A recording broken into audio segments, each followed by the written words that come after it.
Oh guys, welcome to back to my channel. আজকে আমরা এই জামাটা পরছি আমি কোথাও একটা যাব ঘুরতে। এরপরে যে এই ব্যান্ডগুলো আছে না, এই ব্যান্ডগুলো চুলে এখানে একটা চুলের কাজটা একটু মেকআপ, এরপর কি রেডি হয়ে গো।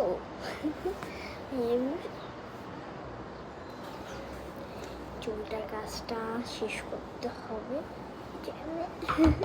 এরপর আমি করবো। আরে গাইস, আমি তো রেডি হয়ে গেছি, পরি। আমাকে সুন্দর লাগছে গাইস, কমেন্টে বলে দিবে আমাকে সুন্দর লাগছে নাকি। এবার আমি ঘুরতে যাব, ঘুরতে এসে সবগুলো খুলে ফেলবো। দেখেন তো কি সুন্দর লাগতেছে না? সুন্দর তো লাগবেই, কারণ আমি তো পড়ি।